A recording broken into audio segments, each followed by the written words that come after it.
What Uh, is up, everyone? How was everyone's New Year? Hope you guys had a fun and exciting New Year's.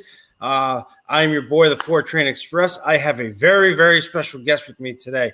It is Hillel from Backstage Baseball. Welcome, Hillel. How are you? How was your New Year's? I'm doing great, doing well so far. How about yours? Thank you so much for having me on. No problem, man. You are welcome anytime. For those of you who do not know Hillel, he is part of the 161 River Ave Mafia. He is also part of Yankees Morning Brew. He is also part of NYY News TV with Pete Simonetti. He does back and forth stuff with them. He's also part of KOD Nation. So I have to say, it is an honor to have you on, Hillel. You are always welcome on this channel anytime you have time. Let me know and we will get something worked out. So let's kick right off into this. So getting on to the new season that's coming up. How are you feeling about it? How are you feeling about this team? Look, definitely getting so excited. The energy, it's starting to get to January. All the vibes are starting to kick in. You're starting to feel like winter. And it's like just fun. I'm enjoying the time of year right now. Everything seems like it's coming together, baseball related. Personally, for my channel, we have some big guests coming on in January and just a lot of stuff going on in baseball when it turns to the new year. You see everyone starting to get a little more excited. We Yeah. do have some less free agents on the free agent market as we previous years. There's been more free agents on the market at this time of year, which it seems to be good for baseball that all the free agents have been taken off the market already. And we're just at the start of January, so it kind of gives a month till the pitchers and catchers report. We'll have a little quiet. We do have to see where Carlos Correa goes. There's still the free agent, the trade market hasn't been touched yet. No big trades have happened. We've seen some like mid-tier trades. We haven't seen that big trade which we're waiting to come, whether that's for Brian Reynolds or some other name that we're not seeing. But personally, for the Yankees' perspective, we still have hope. We went out and got a starting pitcher. I am way over the top satisfied with our starting pitching right now. Our bullpen, I'm very satisfied with. I'd love if we can add a guy like Andrew Chafin, add one more guy there. The left field position needs to be addressed. That's what I'm putting a mark on the offseason too. I'm not putting a mark whether it's A, B, or C on the offseason until I see what we do in left field. Absolutely. You brought up a lot of great points and you brought up a lot of positions that we really improved on. And to your point about the starting rotation, we really upgraded when we got Rodon. Now, for all those in the chat now who are here, thank y'all. If you have not checked out this guy, Hillel, he is an outstanding content creator. He has been a part of the Four Train family since we have started. He's been a part of the 161 Mafia. Go check this guy out. He has got a lot of great content. You do not want to miss it. So show him some love and support. Subscribe to that channel. Hit that like, subscribe, and bell icon buttons, and show him some love. Thank But you so much. Really appreciate it. But I see we're creeping in on 100 subscribers over here. We're getting there. We're getting there. And I can't wait to see finally hit that first mark. I remember I first hit 100 subscribers. It was so exciting. I can't wait for you to hit that. Maybe we can even hit on the live stream. That'd be super cool if I'm on here when you get your first big milestone on there. that would be awesome. But I just want to point something out, Hello, that you put on a really good point when you were talking about that bullpen. That bullpen that we have is super stacked, super stacked. But we do need that. I wouldn't mind another lefty arm like a Gregory Soto or even an Andrew Chafin. That would be fantastic to have for us. That would really give this bullpen a little bit more depth, a little bit more life, and give us that zing that we need. And it could really close the gap between us and the Astros. What's your take on that? Yeah, definitely. The fact that the Astros just lost Justin Verlander, that's a massive key. What people aren't understanding is every single person in that rotation needs to move out one slot, which makes it the team so much more uncomfortable. You're moving Framber Valdez up to the ace. He was the 2/3 starter last year, and you're going to have Lance McCullers carrying a much heavier bag right now, being that he's coming back from injuries. That's not something you want to have for an Astros team. Right now, the Yankees have had a much more successful offseason than the Houston Astros. They lost Christian Vasquez. Although they just acquired him at the trade deadline, it looked like he was building some chemistry with the team there. Yep. And it would have been smart if they brought him back, in my opinion.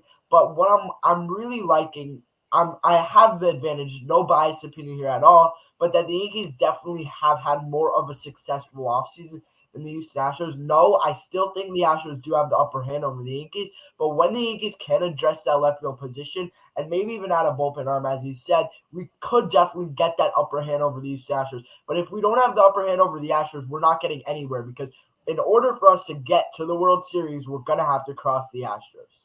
Absolutely. I couldn't agree more. A quick shout out to the chat. Dev Finch, how are you? Happy New Year. What is going on? But yeah, you're right, man. There's that left field position that we have to address. And you're right. The Astros did not improve this offseason. Yes, they got Jose Abreu. They got Jose Abreu, but they haven't done much after that. They lost Christian Vasquez. That's a huge blow to that bullpen, because he was the staple for that bullpen. He was the one that held that bullpen together. Aiden, how are you? But look, for all we know, we could be coming back here right before opening day and saying that, look, the Astros made the massive trade for Brian Reynolds. We don't know what else the Astros can do. As we mentioned, the trade market's still open. Absolutely. And that's the great thing about this offseason, which is what has made it that roller coaster ride, is that there is so much still going on, and that still needs to go on. And teams that need to plug into positions that need to be addressed, like the Yankees with left field. Could they go with Brian Reynolds? Absolutely. Do I still think they're getting Reynolds? Absolutely. At the end of the day, Reynolds will be a Yankee, in my opinion. Could they go after Jake McCarthy? Absolutely. We just don't know, because we haven't seen that big trade. The only trade that was of like noise was that Dalton Varsho to the Blue Jays, but that was really it. Yeah. That's basically what we've seen. We saw at the beginning of offseason, the Mariners acquired Teoscar Hernandez. That kind of crossed my mind a little, went like right in that ear and right back out that one. Kind of just forgot about that one. But the Mariners are turning like the page here. I'm really liking what the AL West has to show this year. They're bringing in more competitive teams. The Texas Rangers are such a strong team that can build such a dominant AL West. When you see you have the Astros up there, the Mariners and the Rangers are both right behind them. It looks like the Angels want to compete as always. If they can find a way to do that, that would just be phenomenal. You have 4 really good teams in the AL West, and then obviously the A's really haven't done anything. But if you can have 4 teams in the AL West, 4 teams in the AL East, and obviously the AL Central is really not that competitive. But if you have 4 teams in the West, 4 teams in the East, and like 3 teams in the Central, you're looking at a much funner game to watch as a baseball fan. Absolutely. Obviously, if you're an A's fan, obviously if you're a Royals fan, it's not as fun. But I guarantee you, if you're one of those fans, it will come to that point. Start just getting to know the game a little more. Watch a Mariners game if you're a Royals fan. Just see how the game develops. The Mariners are a very fun growing team. Julio Rodriguez, all the young talent they have there. Just watching other games, get to know the game a little more, just enjoy. I personally know after the postseason, after the Yankees were eliminated, obviously I would have much preferred the Yankees being in there, but it was enjoyable, stress-free, just sitting on the couch, watching some good baseball games. If you could pick a good team, if you're, let's say, an A's fan, you're watching this, find another team for this season. Obviously, you can follow the A's, but find another team that you're going to watch and just follow a little and see. I'm not saying become that fan. I'm saying just watch and enjoy a game of baseball. Don't sit there and watch the A's get destroyed 13-2 every game. Sit and watch a game where you can have a competitive game between the Yankees and the Astros. That's a great game. This is why baseball it's getting so much better. I'm enjoying the Orioles.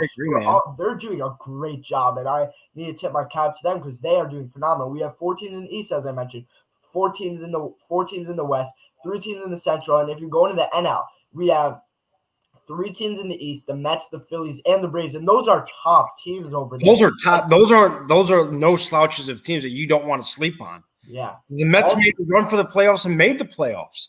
Same with the Phillies, and they went all the way to the World Series. So you can't be sleeping on teams like that. You're right, man. All those teams are great, and then you look over to the Central, where you have the Cubs, who've done a lot. Added Dansby Swanson, added Jameson Tyone, added to their whole pitching staff. Then you have the Brewers, who are going to compete. Obviously, they didn't do anything big, but they are going to compete. I can guarantee you that. They're a great team. The Cardinals, obviously, up there as well. And then you shift over to the Dodgers division, the West, which obviously is such a strong division. You have the Padres in there. you have the Dodgers, you have the San Francisco Giants. All those teams will all compete. And then even the Diamondbacks have had an underrated offseason. They've done a lot to bring in some talent. I would not be surprised. Obviously, it's such a good division, but I wouldn't be surprised to see a third place finish for the Arizona Diamondbacks this year. Yeah, I mean, there's one team that we haven't mentioned and we shouldn't overlook as well as the Baltimore Orioles. I mean, they've got Adley Rutschman, they've got Grayson Rodriguez, Gunnar Henderson. I mean, those kids are going to come up and be studs. You can already tell. Adley Rutschman's already proving that he's going to be a stud. I mean, he comes up in his first at bat and gets in the big leagues and gets a double that turned into a triple because it was misplayed. I mean, it's teams like that that make it fun. I mean, don't get me wrong, I love my Yankees, but watching teams like Baltimore and Tampa and even Cleveland and, Texas, who's struggled, and they're now starting to pick up steam with getting Semien and Seager last year and, DeGrom this year, it really makes it a lot more interesting, a lot more fun to watch because now the races are going to be tighter. Yeah. All the races will be tighter. I can guarantee that. And whether it's going to be even if it's the Yankees and the Orioles, I promise that will be epic. You have a young team going against a veteran team. Personally, I'd prefer that over a classic Yankees Blue Jays or a classic Yankees Rays. Yeah. I would love to see the Yankees and Orioles battling out. That would be awesome. I would even be willing to drive 3 hours to Baltimore to go watch an Orioles game if they're that good. They're such a coming up team, and really, though, that's my team to watch this season coming in. And I'm telling you, they still have moves to make this offseason. Quote back to their general manager earlier in the summer, and he said, we are going to have a big offseason. We're going to spend money. Yep. They haven't spent a ton of money yet, and they're going to do something. Underrated signing, adding Adam Frazier. No. That was by far the best signing of the offseason. Yeah, and exactly. I'm not trying to knock the Yankees for signing Rodon or the Rangers for signing DeGrom, but that Adam Frazier signing, I said the Yankees should have signed him. What was the deal? Adam Frazier, $10 million a year? It's $10 million over 1 year. Well, why? Why the Yankees easily any team? I guarantee you he's going to thrive in Baltimore, and it's going to make every other team look like a fool. Adam Frazier was so good back maybe 2 years ago, 1 year ago. I don't remember when it was, but he was so good, and the Orioles just adding him is big. And I think they might have a Corbin Burns trade in the back pocket. You know what? I wouldn't be surprised. That might be the highlight of this January. I would love to see that coming. I wouldn't be surprised if they went out and said, hey, we're going to give you A, B, C, and D, but you're going to give us Corbin Burns. I wouldn't be surprised if they did that. And, with that ownership now, with its up and coming and then really, honing in on what they need, they really are making this division a lot more difficult. And they're saying, hey, we're no longer that bottom of the barrel team. That's the Red Sox who took over for us. Now we're making this division a lot harder for any other team that wants to come play us or any team in our division. So great job on them. But getting back to the Yankees' outlook for this year, knowing we've got Rodon and Cole as your 1-2 with, Cole being the ace and then Rodon being, that 1A. I mean, I said this before, but Rodon's really going to push Cole because he needed that. He didn't have that in previous seasons, but now that we have Rodon, I feel like he's going to push Cole and really get him back to where he was when he was with Houston and had Verlander behind him. Yeah, I think that's a big part that he's going to have a real ace right behind him. But before, by the way, I don't know if you saw, but we just hit 100 subscribers. So Did we? I did not see that. Wow, awesome. Thank you for letting me know, man. I appreciate that. Guys, I had it open on my screen. I was waiting for that. So happy to be able to be on here. Yes. I'm thrilled that you were on here for that. I appreciate everyone who has subscribed and supported the channel. So thank everybody from the bottom of my heart. I appreciate it greatly.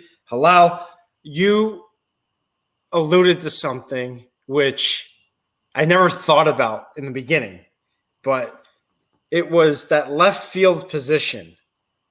And that was, who do we plug in? I mean, look at all the plethora, not the plethora, but the signings that they've had over the last couple of days with former top prospect Willie Calhoun, and guys like that just to plug in. And then yesterday they signed Brian McKinney. I don't know how I feel about that because he hasn't really been productive. It's probably just like a minor league signing just to keep him in the minors for depth. But this is the kind of move Cashman makes.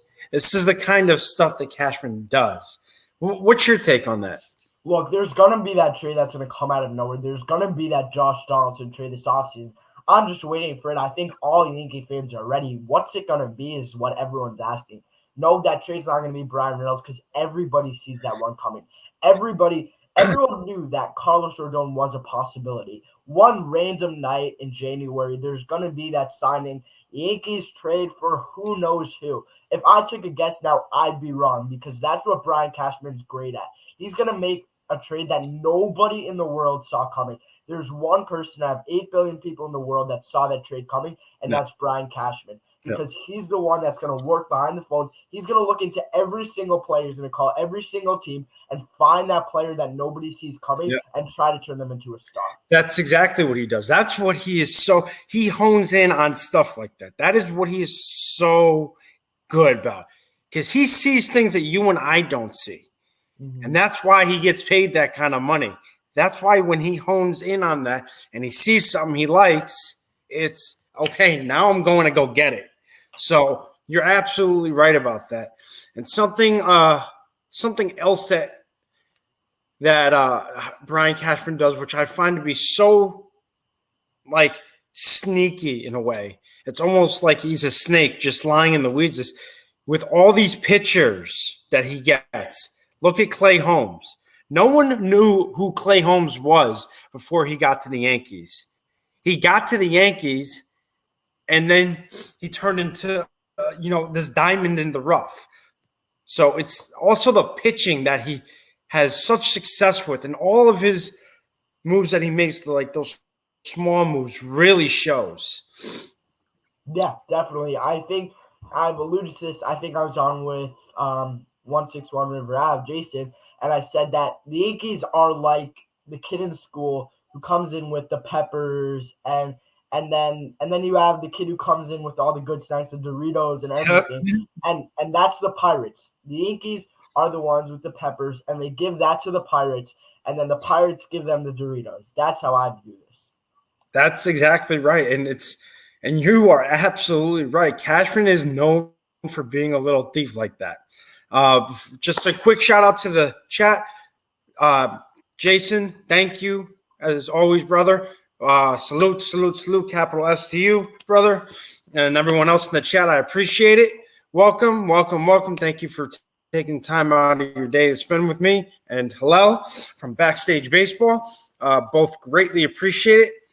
But, Hillel, there's something else that I really can respect Cashman for, and it's his knowledge of the player. He's been smart this offseason. And that's what some fans don't understand is that he has been smart. He hasn't just said, okay, we're going to go out and get, a Correa and a Turner, and then we're going to go out and get a Rodon. We're going to get, I know him and Cash or Steinbrenner didn't exactly see eye to eye with the Judge thing, but with the whole Rodon thing, he's like, yeah, we're going to go out, we're going to make you an offer, and then we'll meet in the middle. And he was smart about the dollar amount he gave out. And I said this before too, this was an absolute steal of a deal compared to what he was asking for in the beginning. So that's something we got to think about. Yeah, I want you to look back to DJ LeMahieu's signing. Everyone was expecting it to be a much bigger deal, a much more loaded with all these stuff, and you saw all the drama going back there. Back in the day, DJ LeMahieu was my favorite player. I'd say he still is, even though he's not as productive. And every single day, all the rumors were just eating me up. And once I saw the signing, I was shocked at the deal. The fact that Brian Cashman was able to pull that off, and that's all the deals. I want to ask you, what's your at Twitter so I can tag you in a tweet I'm about to put? At mmaza45. All right, let me tag you right now. But that signing was another steal because what was he asking for? Like 20, 21 million a year? And he got him for 15 million a year for 4 years or 5 years? Yeah, I think so. Absolutely fantastic signing. What a fantastic signing that was. Like, that is not something that you see other general managers doing. They don't pull stuff like that. That's not something that they're known for doing. But Brian Cashman just out of nowhere pulls these deals out and gets the deal done. He's smart about that. So you got to give credit to him for that. So I think it was definitely it was definitely a great deal that we saw. Even with Judge, all the deals that he just pulls out of nowhere, and it's great to see. Cashman gets so much flack. He's done a great job. It's not his fault if the players that he puts on the field don't perform. That's out of his control. He's doing the moves that statistically say are correct, that are better for the team. And honestly, it's what the Yankees need. And then it's up to their coaching staff to make the improvements. Obviously, everyone was all over him for the Josh Donaldson trade. No, how was he expecting Josh Donaldson to be what he was this past season? He was great on defense for us with Josh Donaldson. That's out of his control. If Josh Donaldson was great on defense, and maybe he can improve on offense. And he's a guy that's going to work hard. I don't care what you say how bad he is. Josh Donaldson will work every little bit, every time he has to work and get better at baseball. Baseball is Josh Donaldson's life. What's up? Absolutely. Guys. Jason, welcome, man. How's it going? How's your new year? Doing well. I want to say Happy New Year to both of you. Well, and I want to say great job for both of you. Hillel recently got past 1,000 subscribers, got his channel monetized. You just passed your 100. And I want to say great job to both of you. I'm proud of you guys for the hard work, the good content you put out, and I'm looking forward to doing more stuff with you. So congrats to you both. Absolutely. Yeah. Thank you. You too, Jason. So we were just talking about Cashman, and we alluded to a lot of things about what Cashman does. And I'm going to bring up a deal that everyone was not so hot about once the deal was done and we saw him pitch, was Frankie Montas. At the time, we needed that other pitcher. We needed another starter desperately. Yeah. So we got that another starter. Now, he didn't pan out the way people thought because of, personal issue, injury, whatever it might have been. It didn't work out the way a lot of fans thought. But give him the year to heal up, get healthy, and let him pitch this year. And I can guarantee you he'll be a lot better than what he was last season. Yeah, and Hillel said it too. I think two key words: not yet. I mean, he still has this year. And it didn't pan out in the beginning, so people, a lot of people called it a bust. And the fact that the Yankees gave up so much made it a little bit more painful, right, to accept in the beginning. So. But if he comes back and is a serviceable and a solid year for the number 5 guy, then, it'll be okay. And I think if he plays well, he could either be a solid number 5 or he might be a trade bait at the deadline. But at the end of the day, when he wasn't healthy when they got him, right? And that's something we have to acknowledge. And just, again, it looks ugly right now. But right now is the key word. So it's not over yet. Not over yet. No, it's not. It's far from over. And this rotation now with – Cole, Rodon, Sevy, Cortez, and Montas looks a lot better than what it did last year. So that's something that we got to also think about and keep that in our minds as well. Yeah, I don't know about you guys, what you think it is, but Rodon coming here reminds me of when Cole was traded to the Astros. He made Verlander better. Verlander made him better. And I think this is going to be the same situation of Cole making Rodon better and vice versa. So he'll have somebody up there to push him at the ace level. And, Rodon's also a bulldog. And so is Cole. So we have a bulldog from the lefty and righty side now, too. So I think it's going to bring a new, like, kind of a toughness attitude. And Severino's like that, too. He's very animated. And we have this crafty guy, Nestor Cortez, who really made his presence known this year. So I think it's a significant improvement to the rotation. Absolutely. And it's not to take it away from. No, I'm not saying that it's going to replace what we don't have in the offense right now. They still have work to do there, but it's a heck of an improvement on the rotation. So, absolutely. Hello, what's your take on it? Yeah, I 100% agree. This is this is not only a team that's going to bring you out on the mound, but this is also a scary team to fight. You got Rodon, you got Rizzo, Donaldson's in there, you have Cole, Judge, Stanton. Like, that's just 6 guys that are going to rip you apart if you want to start a fight with that. Yeah. Absolutely. A lot of good depth, a lot of good.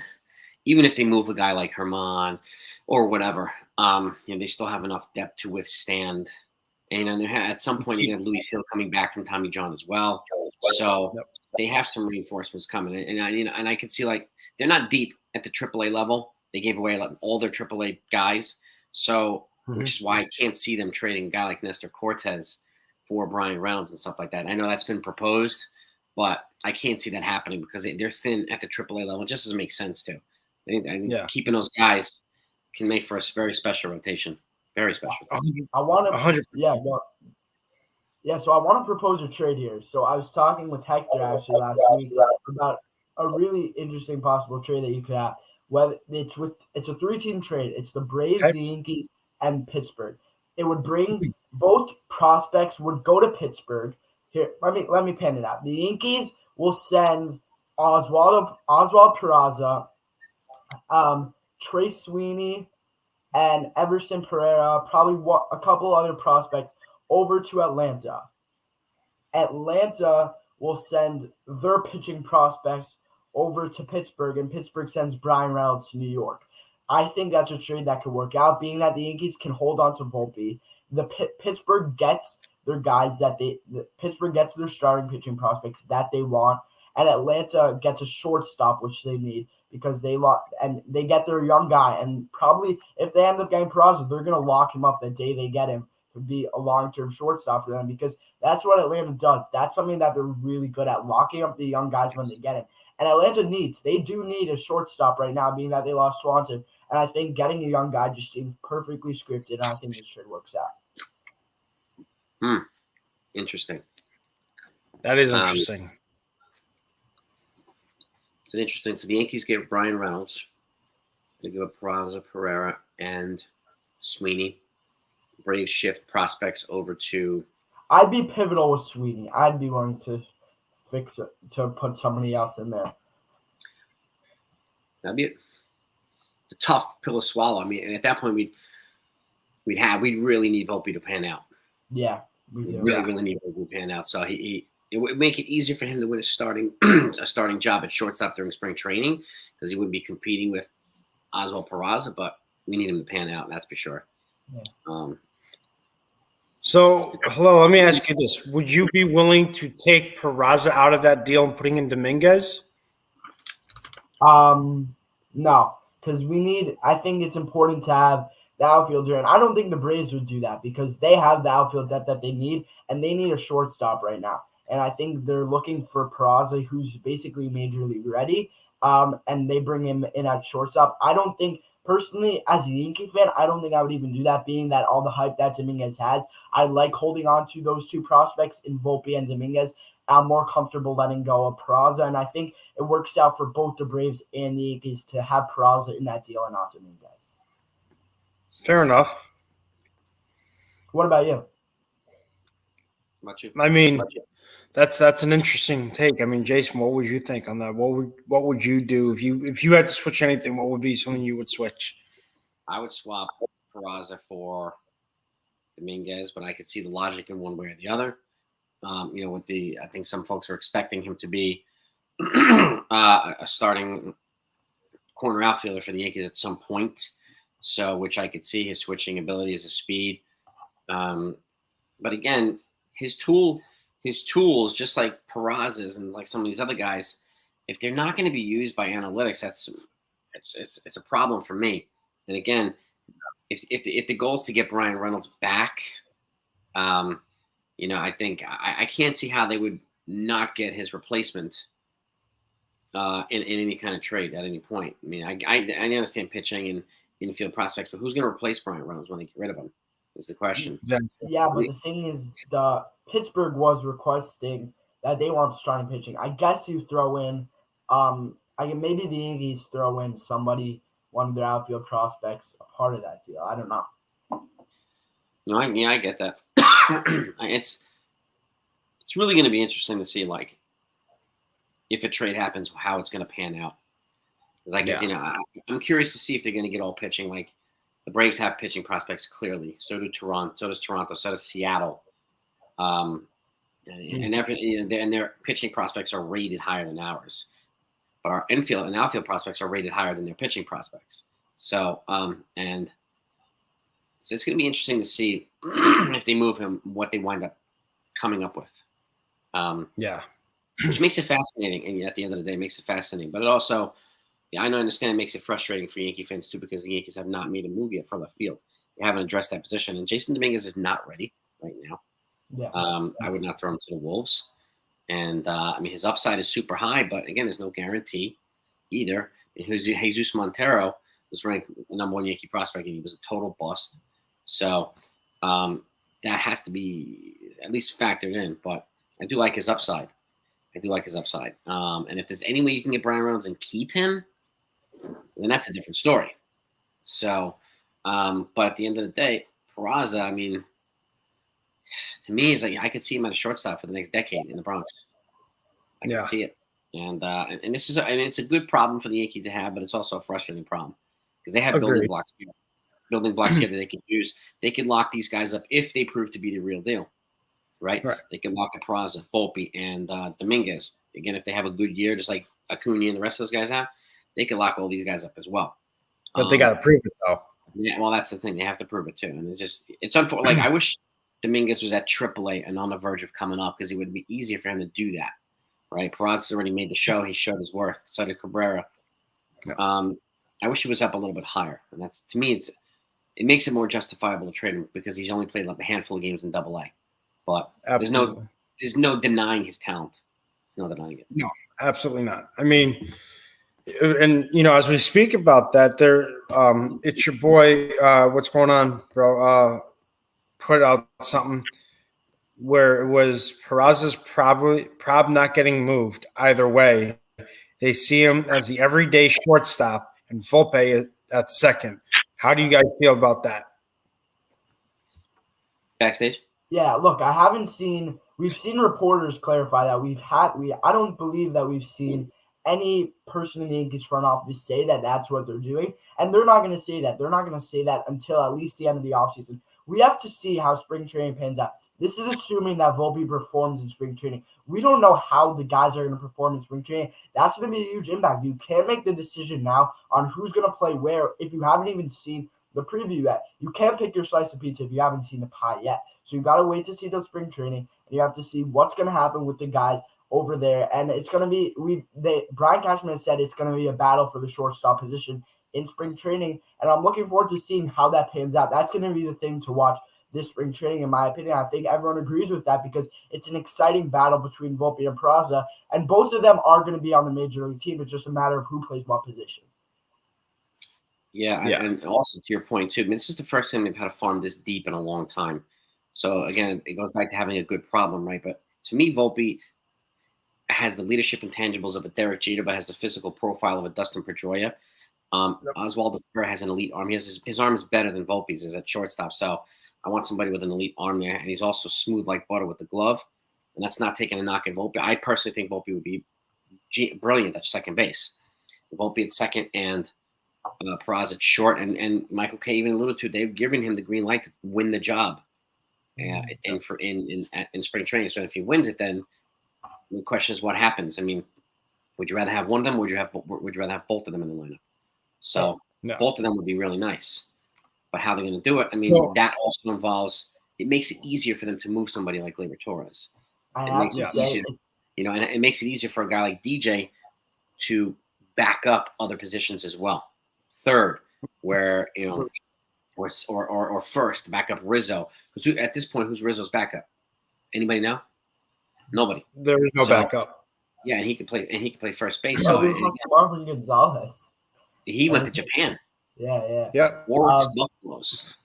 I do have to say the fact that if Volpe and Judge lead the team out on opening day, that will be such chills against the Giants. I can't even. It will be awesome. That would just be crazy. But if it does happen, and then secondly, to your point, where forget. What did you say again before? What were we talking about before? About Oh, Volpe. DJ.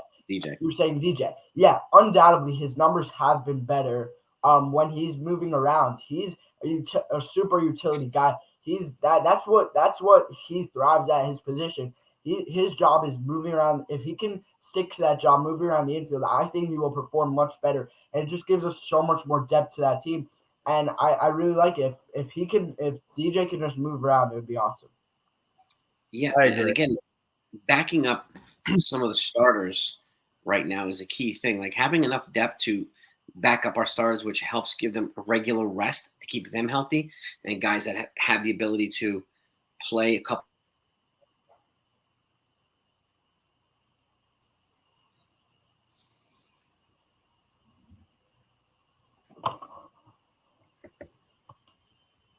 Jason cut out, I think. Yeah, Jason cut out. I see that. But, just before we get Jason back, I just wanted to say that D-Rod brought up an interesting point of Volpe and Peraza, both being at spring training should light a fire under Torres. Yeah, I 100% agree. Being that if you're going to have Torres, who knows, we saw how he reacted. Obviously, he was great in the first half of the season, definitely, before all the rumors with Pablo Lopez came out, and then he kind of set back a little and then really turned it back on right when he got back. But right when the calendar hit September, Torres really got that fire back. In August, he set back. And if Torres, I really see improvement in Torres. And if he's really working, we saw he's playing in winter ball this year, and I really like that. And that's why I think Torres is going to have a great year this year. Sorry, I got muted, guys. I don't want it to happen. No.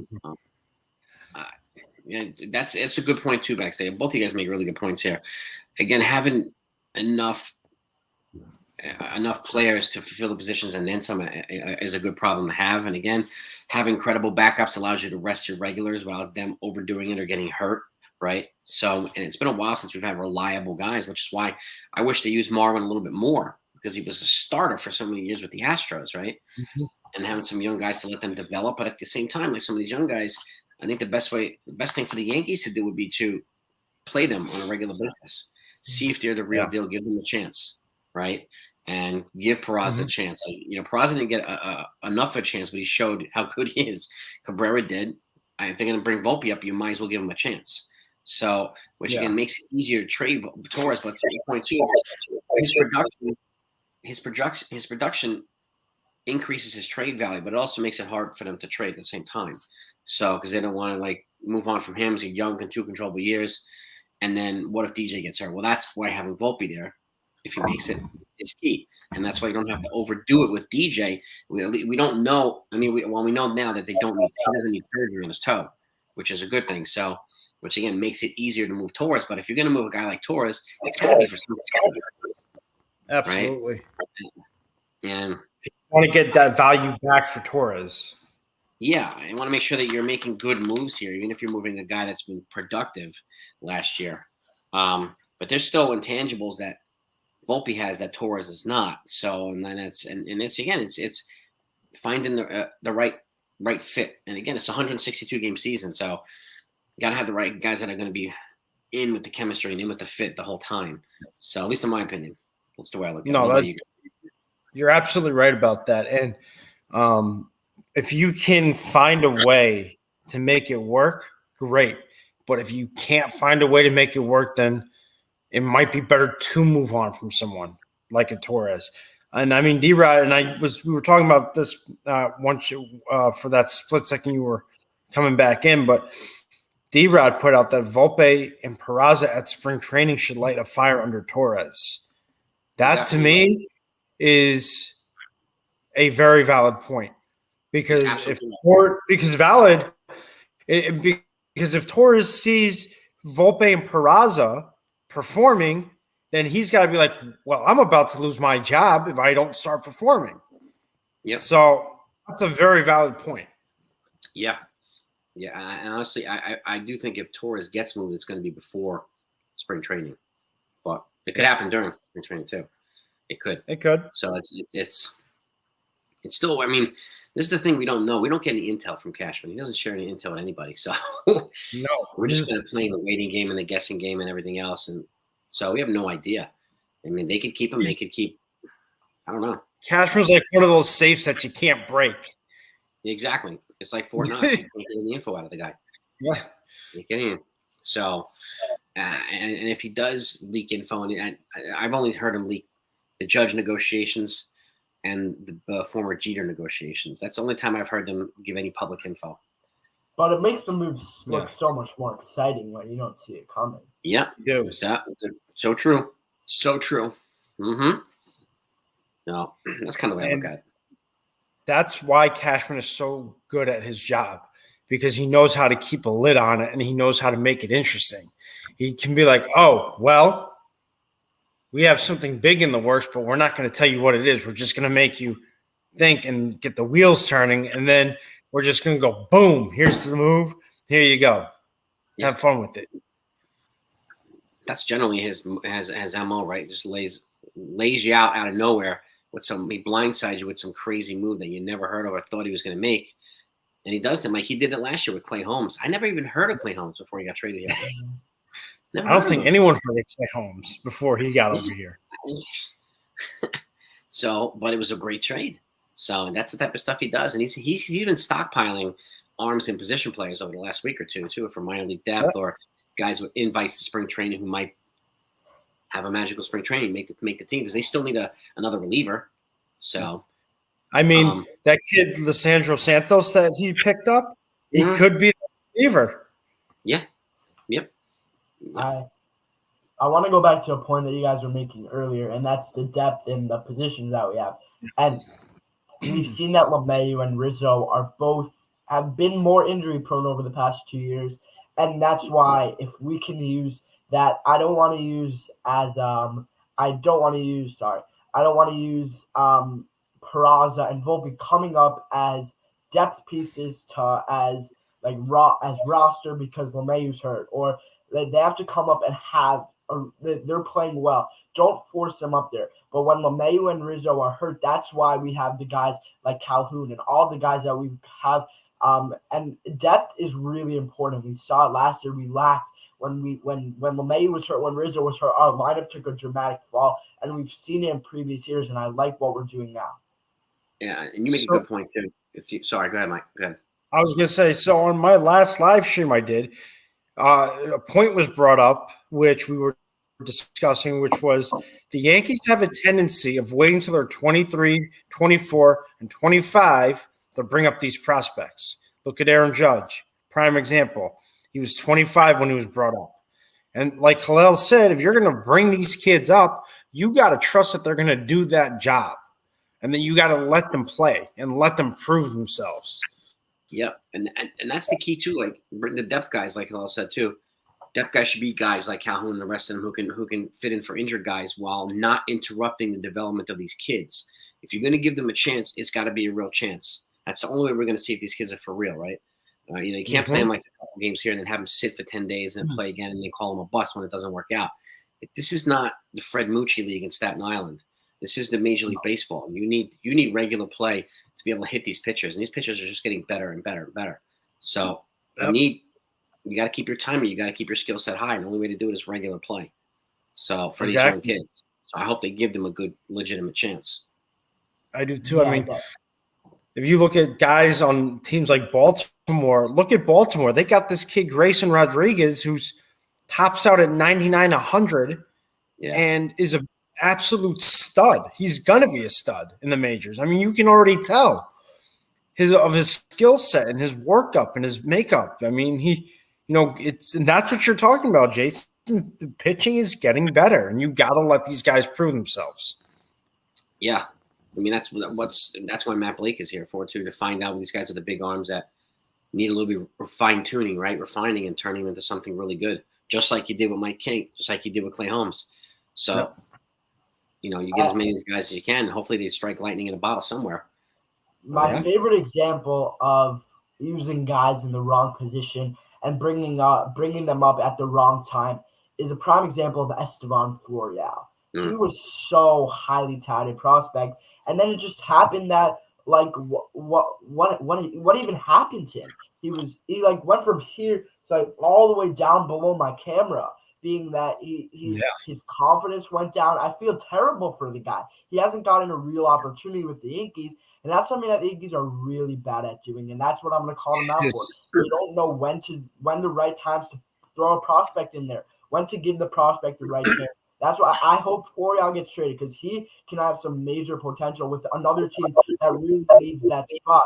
Florial hasn't performed at the major league level with the Yankees, he hasn't performed with us. But if he gets a real chance somewhere else, when you're playing once every 3 games, you're not gonna have a good at bat if you got one at bat every 3 games. But it's important that if he goes to a different team, he's been good in AAA. If he gets consistent playing time with a team like the Oakland A's, for example, I guarantee he will thrive there.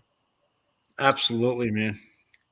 They'll make room for him, that's for sure. A team that would make room for a guy like that is a guy that's, you're putting him in a position to succeed. He's never really had a full opportunity with the Yankees. Yeah, he struggled hitting big league pitching, but that's part of the problem too. Playing him for a week and then setting him down, like they sent him down like 300 times. So it's really hard to perform. I bet he has like a Subway membership at this point. Yeah, exactly. The Yankees do this all the time, and it drives me up a wall. They call these kids up, they play well, and they send them right back down. And then they call them back up. They play well, they send them right back down.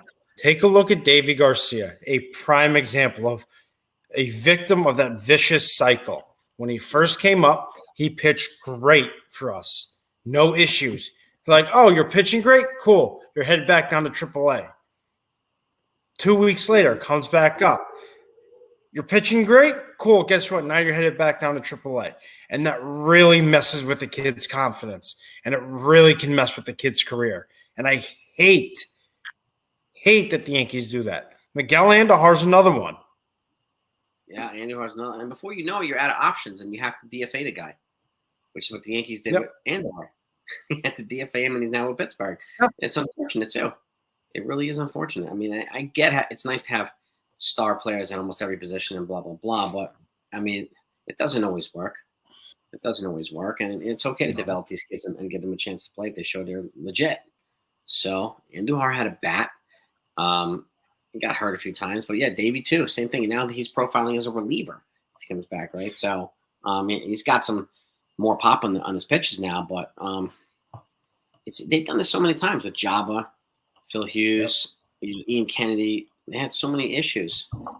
It's not giving the guys a fair shot. I mean, how many times did they rotate Jabba between rotation and the bullpen? More than I can count. Yeah. So it would be nice if the Yankees, and again, having a farm now this deep and this good for the first time in a while, you got to do it right, man. Please do it right. And do right by the kids. And if you're not going to do right by them, trade them for somebody who you will do right by, or that you can use. Don't prospect. No, this is not the right time to do it. I understand the logic between it sometimes, but it doesn't work like that. Andujar, they could have traded for Josh Hader. They wanted to do a Josh Hader for Andujar trade straight up the Brewers, and the Yankees said no. Why? Josh Hader. Why wouldn't you do that? I don't know. It's kind of crazy. It's kind of crazy, but I mean, it's kind of crazy. Yeah, it was right after his rookie year, so I get it. But they were like, okay, this guy's going to be the next Shohei Ohtani before Ohtani, but it's not. It didn't pan out. Hader for Andujar straight up. I would have done that in a heartbeat. There's no question. Do you do that in a heartbeat? Yeah, they could have traded Gleyber Torres for Luis Castillo, and the Yankees said no. So there's some moves that they've made that they could have gotten some terms of value. And I understand too, to both your points, it's important to let these kids play and see what you have. And then again, you have a building block there that could be here on the cheap for 6, 7, 8 years to offset some of the big salaries that we have. So you're not having to go $300 million in payroll. And they haven't done that. They haven't done that, unfortunately. So I think it's be a wise idea for them to start doing it. Yep. What's your take on it, Hillel? Yeah, so back to your point where you were talking about David Garcia, the fact that I think we could have a big trade deadline being that we could even be giving up a guy like Severino or a guy like Montas because we have Luis Heel up there. We have I'm saying we have Heel and some really good starting pitching prospects. So if Severino and Montas are performing and the rest of our rotation is performing, and you have guys in the minors like Heel, Clayton Beater, Davy Garcia, even performing at that caliber, you could have them come up and flip Montas and Severino for some big pieces, and then you just have that's how a team comes together. It's a win-win situation. If you're giving up some good guys who are going to be free agents in half a season, and then you get big assets back, and anyway you have some young guys coming up, it's just all around a great situation, and that's what the Yankees need.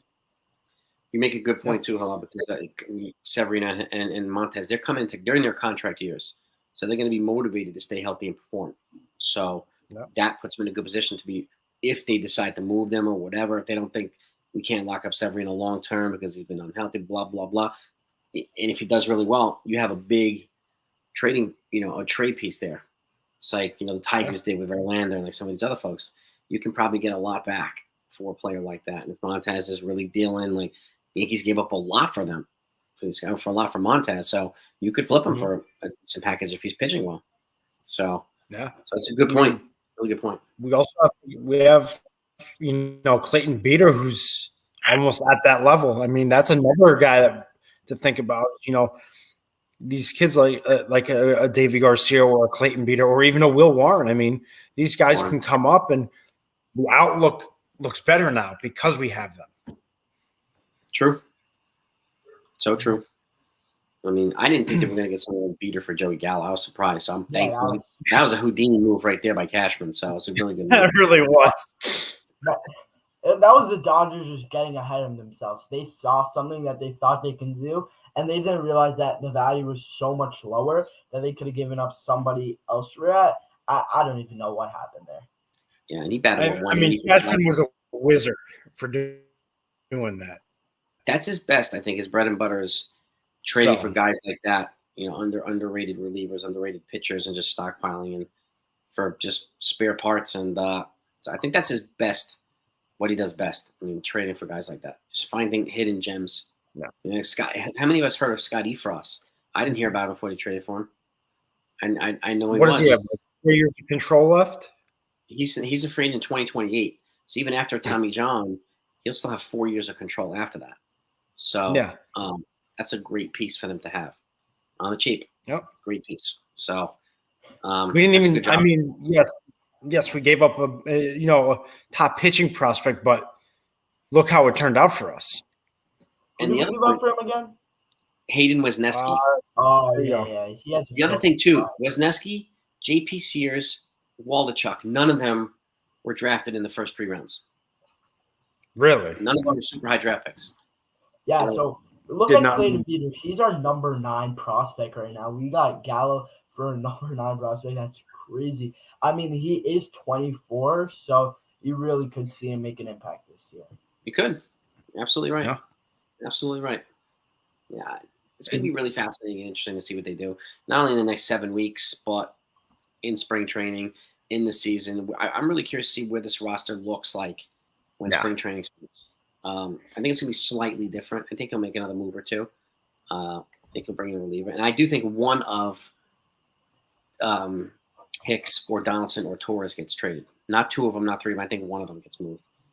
Yeah. We'll see. I could be totally wrong too. So there's one guy that we haven't mentioned, which also really makes the outlook of the 2023 season a lot brighter, and that is Spencer Jones. Last year, he was drafted by the Yankees. He is considered to be the left-handed version of Aaron Judge. Killed it at rookie ball. Went up to single A to the higher levels. I think it was Hudson Valley, and it just absolutely went off. So knowing that we have a guy who can hit from the left side and is like Aaron Judge, excuse me, makes that outlook for this year look a lot brighter and from here on down the road.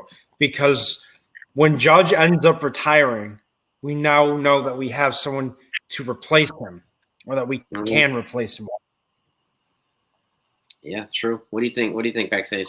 Yeah. Having him in there, he just seems to be one of those massive prospects that could pan out and be really, really good, especially with the porch in right field. True, very true. And again, this is another example of a college guy getting drafted as a junior, just like Judge was. And Judge worked his way. He got up from college to rookie ball to the majors in 3 years. That doesn't usually happen. And he was still 25. Spencer Jones could probably be the same. He's 21. I could see him being up in another year or two. He's from Vanderbilt too, one of the more storied programs. So I could see him being up here sooner than Judge. But this is, to your point too, Fortran. Yankees have a tendency to sometimes draft college guys, and they're not up here until they're 24, 25, whereas the Ronald Acuñas of the world, they're up here at 19 or 20. So Bryce Harper, Juan Soto. Yeah. I mean, Soto was up here at 19 also. Dominguez is 20 right now. So I know there's an urgency to get him probably up here at 21. He stays. So, and if he keeps progressing, why not? I mean, Volpe's 21, I think. Peraza is 21 or 22. I think Cabrera's 22. So a lot of upside. A lot of upside with these young guys. But, please play. Which makes it exciting, especially for this season. The outlook looks a lot brighter than what it did last year. And if we think about where we are now compared to where we were last season, it's a lot nice. It's a lot brighter. And Hillel and I were talking about this earlier. The fact that we got a guy like Rodon to back up Garrett Cole, and then you've got Aaron Judge back in the fold, and Anthony Rizzo back in the fold. It just makes that gap between Houston and us look a lot smaller, just because of the moves we have made to improve our team. And that's why the outlook to me for this season looks a lot brighter than it did last year. Yeah, and if I could just make one point, that's why I think the left field position is so important. I think bringing in a guy who can run, who can potentially play leadoff, and just do the things that the Yankees need that aren't done right now. And it's very important to pick the right guy, whether it be Brian Reynolds or somebody from Arizona or one of these guys, as opposed to I like Ian Happ or Max Kepler, but these guys can't run really. So it's somebody who can lead off and set the table at the top, because right now, who's our leadoff hitter? I'd probably lead off Harrison Bader. Yeah. And then put DJ at second. I want a guy who can run leading off the game.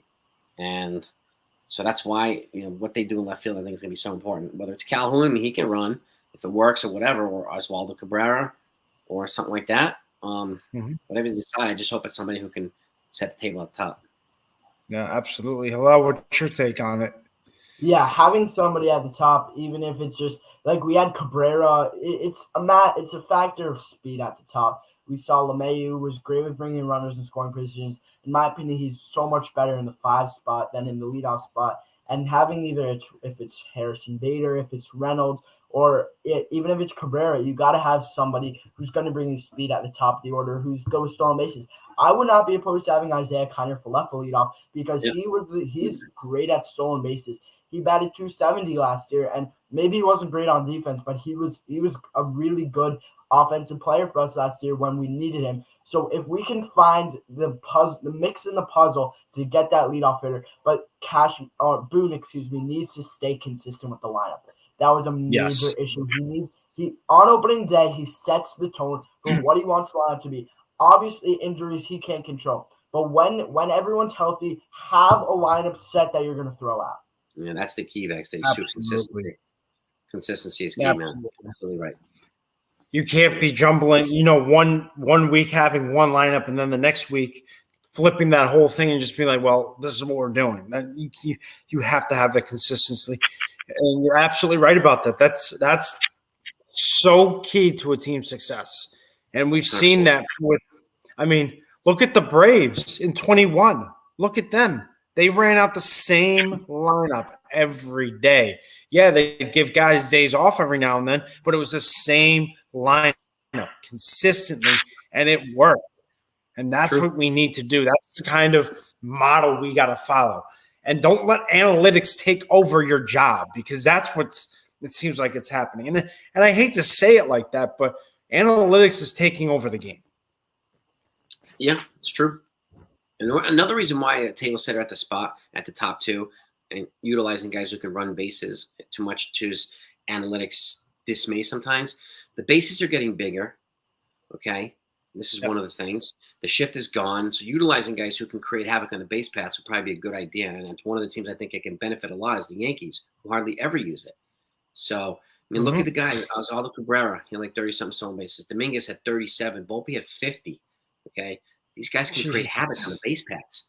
And one of the few guys that was stealing bases here was IKF. So, and with the bases, again, getting bigger, it's less space in between the bases to run. You know, the guys that are going to have advantage are guys at the skill set with their legs who can run and can run routes. I mean, that's one of the, if you look at Brian Reynolds' stats, not a lot of stolen bases, but he had a ton of doubles and a ton of triples. Okay. He is a doubles machine. And he's a switch hitter. And he's a switch hitter. So guys like that who can run multiple bags at the same time, it's not only stealing, like, are good guys to have here. That's one reason I've talked about him for like a year. You talked about him for a year, Reynolds, because that skill set is it's rare, and not a lot of guys out there have it. No, but it's my take on it. Yeah, I Hello? couldn't agree more. Yeah, I couldn't agree more. Yeah, we'll see what they do. It's going to be interesting.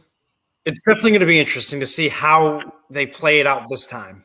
But just the last quick topic before we wrap this up. The lineup-wise, the pitching staff-wise, definitely looks better and it looks stronger, especially with guys getting healthy. And the fact that we had 14 guys on the IL last season down the stretch did not help. I'm not using that as an excuse, but that definitely killed a lot of the momentum that we had. But going into this year, it looks like if guys, with the rotation being healthy, the lineup being healthy, and the bench being healthy, we can make a legitimate run at the World Series. Just my opinion. I mean, we still need that left fielder, but with what we have now gives us somewhat of a better chance if we stay healthy. What's your take, Hillel? Yeah, the fact that obviously we can't control the injuries, but obviously the depth is huge, and we see those Cashman piling in those guys who have invites to spring training, and just having those guys in his back pocket if he needs to pull it out is huge. Yeah, and having 16 guys on the IL is not helpful. So 16 key guys, that's really, it makes it really hard. And losing guys for an extended period of time. So like Hillel said too, Cashman makes these depth moves for a reason, and so that there are guys that can come in quickly. They can call up if somebody gets hurt or whatever. And again, I like that. It's not a flashy move, and I know a lot of people expect a lot more flashy moves from Cashman, but these are the moves that are underrated too that also make a difference that I always like to give him credit for. So doesn't always get it right, but more often than not he does. So I could see Calhoun. Calhoun is the guy that made the last out in Corey Kluber's no-hitter, by the way, for Texas Rangers. So also, I think he also homered off Cole, did he not?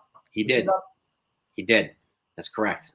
He's had some freak injuries. He was hitting the jaw, broken jaw. He was hitting the hand, had a broken hand, but like 21 home runs recently. He's got speed. He bats from the left-handed side. So Billy McKinney, former Yankees prospect, like you said yesterday, they brought him back. Again, just step pieces. Guy, you see if they can catch lightning in a bottle somewhere. And McKinney might go on a little tear. Calhoun might go on a little tear. So, and I'd rather him go on a tear for the Yankees instead of against the Yankees. So absolutely can't hurt. But Tom said something very interesting. If we get Reynolds, bat Bader ninth and wrap it around, and that's not a bad idea. I'll put the comment up on the screen real quickly, but I happen to agree with this. Yeah, if you lead off, because then you lead Reynolds off and bat Bader ninth. That way you can wrap it around and really put pressure on the defense. I 100% agree. What do you guys think? Put pressure on him anytime you can. Yeah, if you can have Bader at the bottom, and then I think there's nothing I have to say. I just agree on that one. All right, so let's get your final words, guys, and then we're going to wrap this up. Hello, you got anything to put out there? As final words? No, I just want to congratulate you on 100 subscribers. First milestone, definitely huge one. Can't wait. Can't wait to see you continue to grow. And just congrats on that. Thank you. And Jason? I echo the same sentiment. The first 100 is usually the hardest to get, and then you get 1,000. Takes a while. Hillel just went through that for the past year or so. And once you get there, getting it monetized is the next little step in the journey. And then at some point, if you're consistent, it just kind of takes a life of its own. So as long as you keep giving good, consistent content, you're going to be fine. So you're growing a following, just like Hillel is. You're getting your own following. And I think that's key too. So being consistent and the way you are, both of you guys, it's a great work. And I'm looking forward to talking Yankees with you all season as well. So it's going to be a lot of fun. Definitely. Well, I appreciate it, guys. Yeah, thanks. If you guys have not checked out 161 River Ave or Backstage Baseball, do so. They have outstanding content. Both have helped me out. So please subscribe to their channels if you have not done so already. They will give you nothing short of consistent, outstanding, accurate content. They will provide you every day with what they know and what they have heard. They will give you all the sources that they got it from. It is outstanding content. So if you have not subscribed to them, please do so. I'm your boy, the Ford Train Express. Thank you guys for hopping on the train today and spending some time with me and Jason and Hillel from Backstage. Until next time, guys, I will talk to you guys later. Have a great rest of your day and Happy New Year's. Yeah. Happy New Year, guys.